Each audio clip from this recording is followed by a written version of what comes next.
আসসালামু আলাইকুম সম্মানিত দর্শক শ্রোতা ভাই ও বন্ধুগণ, আপনারা কি চান আপনার পুকুরে এরকম অরিজিনাল থাই জাতের পাঙ্গাস মাছের পোনা চাষ হোক? যেমন 2 ইঞ্চি, 2.5 ইঞ্চি, 3 ইঞ্চি সাইজের। আমাদের এখানে সকল সাইজের সকল ক্যাটাগরি থাই জাতের পাঙ্গাস মাছের পোনা রয়েছে।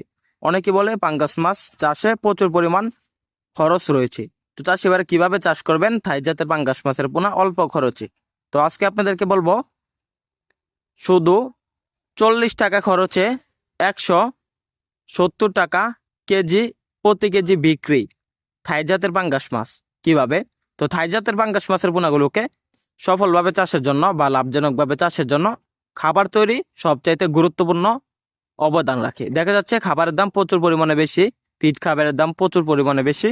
তাই আপনারা নিজে হাতে বানানো পাঙ্গাস মাছকে খাওয়াতে পারবেন। যেমন চাউল, কুড়া, ভুসি, সরিষার খৈল, আটা বা রেশনের চাল গুঁড়া করে এইসবভাবে আপনারা বা ভাত রেঁধে একসাথে মিশ্রণ করে খাওয়াতে পারবেন আমাদের ভিডিওতে দেখানো এই খাবারগুলো। তো চাষি ভাইরা এভাবে যদি থাই জাতের পাঙ্গাস মাছের পোনা খাবার বানিয়ে চাষ করেন, অল্প দিনে সফল হতে পারবেন।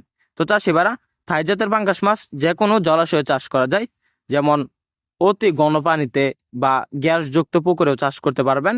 এই মাছগুলো যে কোনো জলাশয়ে টিকে থাকার জন্য উপযোগী। এই মাছগুলো অল্প দিনে গ্রোথ আসে, যেমন 5 মাসে এই মাছগুলো দেখা যাচ্ছে বাজারে বিক্রি করা উপযোগী হয়ে যায়। এই মাছগুলো প্রতি শতাংশে চাষ করতে পারবেন, মানে থাই জাতের পাঙ্গাস 200 পিস। তো চাষি ভাইরা সাথে চাষ করতে পারবেন আমাদের ভালো মানের দেশি শিং মাছের পোনা, যে মাছগুলো অল্প দিনে বড় হয়ে যায়। মিশ্রভাবে চাষে কোনো খাবার লাগে না। বা আপনার সাথে চাষ করতে পারবেন দেশি ট্যাংরা মাছের পোনা। তো চাষি ভাইরা আমাদের এখান থেকে পাইকারি এবং ফ্রি হোম ডেলিভারিতে মাছের পোনা ক্রয় করুন। মাছ চাষে সকল আকার তথ্য পরামর্শ জানুন। ভিডিওটি ভালো লাগলে চ্যানেলটি সাবস্ক্রাইব করুন। ধন্যবাদ।